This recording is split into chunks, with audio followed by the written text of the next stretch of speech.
Hello everyone welcome back to another video. So आजकल এই ভিডিওতে আমরা এরকম স্ট্যাটাস ভিডিও ক্রিয়েট করব অ্যালার্ট মোশন অ্যাপের মাধ্যমে। তোমরা কিভাবে এরকম স্ট্যাটাস ভিডিও ক্রিয়েট করবে চলুন জেনে নিই। তো প্রথমত তোমরা অ্যালার্ট মোশন অ্যাপটি ওপেন করবে। ওপেন করার পর প্রজেক্টে আসবে, এরপর ফুল প্রজেক্টটি ওপেন করবে। এই প্রজেক্টটির ডাউনলোড লিঙ্ক তোমরা এই ভিডিও নিচে পেয়ে যাবে, অবশ্যই ডাউনলোড করে নিও।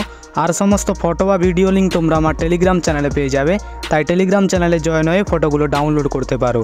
তো এই প্রজেক্টের মধ্যে আমরা প্রথমত করব ফন্ট অ্যাড। তার জন্য তোমরা স্ক্রল করে নিচে চলে আসবে। এবার নিচে আসার পর এখানে তোমরা একটি গ্রুপ দেখতে পেয়ে যাবে। তো এই গ্রুপের ওপর ক্লিক করবে, এডিট গ্রুপে আসবে। শুরুতে আসার পর লিরিক্সের ওপর ক্লিক করবে, এডিট টেক্সটে আসবে। ওপর থেকে ফন্টটি সিলেক্ট করবে, টিক মার্কে ক্লিক করলে ফন্টটি অ্যাড হয়ে যাবে। তো এরপর এখান থেকে ব্যাক আসবে। ব্যাক আসার পর পরবর্তী লিরিক্সের ওপর আসবে। লিরিক্সের ওপর ক্লিক করবে, এডিট টেক্সটে আসবে। ওপর থেকে ফন্টটি সিলেক্ট করবে, টিক মার্কে ক্লিক করলে ফন্টটি অ্যাড হয়ে যাবে। তো এরপর এখান থেকে ব্যাক আসবে। ব্যাক আসার পর পরবর্তী লিরিক্সের ওপর আসবে। লিরিক্সের ওপর ক্লিক করবে, এডিট টেক্সটে আসবে। ওপর থেকে ফন্টটি সিলেক্ট করবে, টিক মার্কে ক্লিক করলে ফন্টটি অ্যাড হয়ে যাবে। তো এরপর এখান থেকে ব্যাক আসবে। ব্যাক আসার পর পরবর্তী লিরিক্সের ওপর আসবে। লিরিক্সের ওপর ক্লিক করবে, এডিট টেক্সটে আসবে। ওপর থেকে ফন্টটি সিলেক্ট করবে, টিক মার্কে ক্লিক করলে ফন্টটি অ্যাড হয়ে যাবে। তো এরপর এখান থেকে ব্যাক আসবে। তো এরকমভাবে তোমরা সমস্ত লিরিক্সগুলোর মধ্যে ফন্ট অ্যাড করবে। আর এই ফন্টের ডাউনলোড লিঙ্ক তোমরা এই ভিডিও নিচে পেয়ে যাবে, অবশ্যই ডাউনলোড করে নিও। তো সমস্ত লিরিক্সগুলোর মধ্যে ফন্ট অ্যাড করা হয়ে গেলে এখান থেকে ব্যাক আসবে।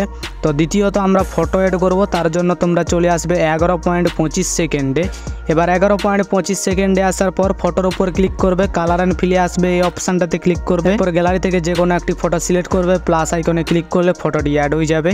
তো এরপর এখান থেকে ব্যাক আসবে। ব্যাক আসার পর পরবর্তী ফটোটার ওপর আসবে। ফটোর ওপর ক্লিক করবে, কালার অ্যান্ড ফিলে আসবে, এই অপশানটাতে ক্লিক করবে। এরপর গ্যালারি থেকে সেম ফটো সিলেক্ট করবে, প্লাস আইকনে ক্লিক করলে ফটোটি অ্যাড হয়ে যাবে। তো এরপর এখান থেকে ব্যাক আসবে। ব্যাক আসার পর পরবর্তী ফটোটার ওপর আসবে। ফটোর ওপর ক্লিক করবে, কালার অ্যান্ড ফিলে আসবে, এই অপশানটাতে ক্লিক করবে।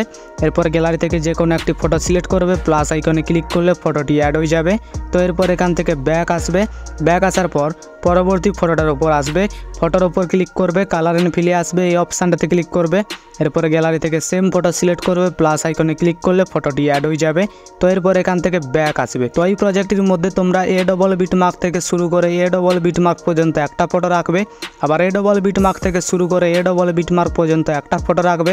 আবার এ ডবল বিটমার্ক থেকে শুরু করে এ ডবল বিটমার্ক পর্যন্ত একটা ফটো রাখবে। তো এরকমভাবে তোমরা সমস্ত ফটোগুলোকে অ্যাড করবে। এবার সমস্ত ফটো অ্যাড করা হয়ে গেলে উপরে শেয়ার অপশানে ক্লিক করবে, নিচে এক্সপোর্ট এখানে ক্লিক করলে ভিডিওটি গ্যালারিতে সেভ হতে শুরু করবে। তো এই সাথে আজকের ভিডিও এতটাই। ভিডিওটি যদি আপনাদের ভালো লেগে থাকে তাহলে ভিডিওতে লাইক করে চ্যানেলটি সাবস্ক্রাইব করতে ভুলবেন না। দেখা হচ্ছে পরবর্তী ভিডিওতে। ধন্যবাদ।